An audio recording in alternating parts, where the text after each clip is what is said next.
this is emblematic of a very common refrain from a lot of people, a lot of like streamers or whatever. Hashtag creator code, hashtag COD partner, where they say, oh, guys, the devs are trying their hardest. They're overworked. It's not their fault. Yeah. Don't blame the devs. And then they also say, like, you're going to hurt the devs' feelings by like criticizing the game. So we're not picking specifically on this guy. This is just a perfect example of how brain dead everyone who says don't blame the devs and it's not their fault is. Yeah. This is just one person who made the tweet that we happen to see, but many of these streamers, far bigger than this dude, have made the same mistake in critical thinking or uncritical thinking, because it's really simple. Friendly reminder that all this backlash and energy should not be directed at individual game devs. They are being held hostage by greedy execs. Okay. So again, like Tanner said, first of all, the greedy execs, the people in charge of Activision, the publisher, such as Bobby Kotick and I don't know, whatever fucking shadow company that's in the smoke-filled rooms and the board of Activision, what majority shareholders, Borpa Business, I don't know. All those people, they deserve a lot of blame for a lot of things.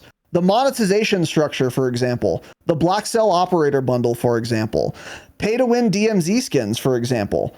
These are all the fault of the execs that Pro Reborn and others are saying we should blame for Call of Duty, or some of the ills with all of the ills with Call of Duty. Yeah. They do deserve blame for SBMM, for the shadow ban system, for pay-to-win DMZ skins, and for whatever else I had just said. So fuck the executives. I mean, I totally agree with this. This is not wrong. That part of the take, true. They are to blame for a lot of the very big problems, institutional problems that have plagued this game since it launched or soon after, which we've talked about ad nauseum. We have a whole fucking episode. We have multiple full episodes on why SBMM is dog shit. So yes, blame the executives. I totally agree. They fucked a lot of this game up.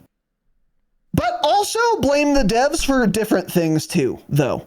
That doesn't mean the devs are just fucking angels. This is insane.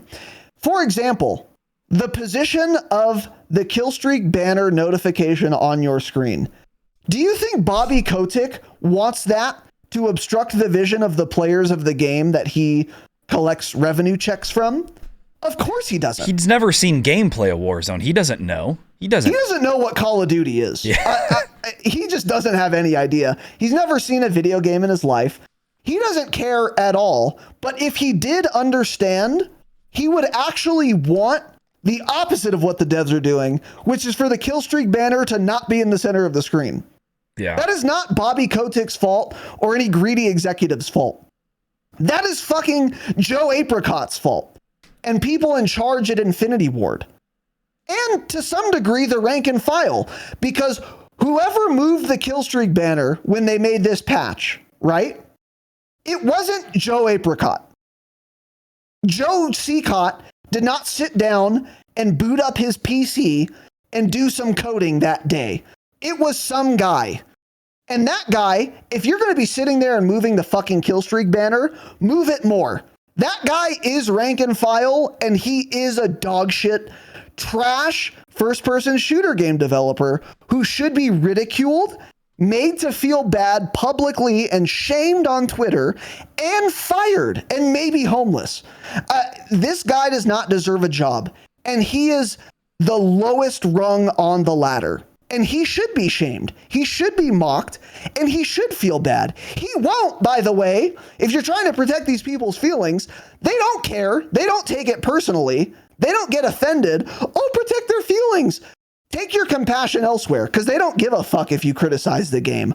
Obviously, if they cared at all, they wouldn't have moved the killstreak banner by 2 centimeters.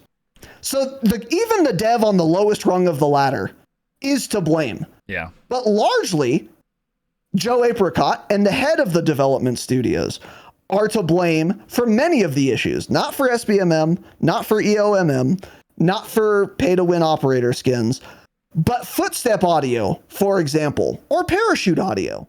Do you think the executives don't want there to be footstep audio? No, exactly. Yeah. It's an absurd proposition.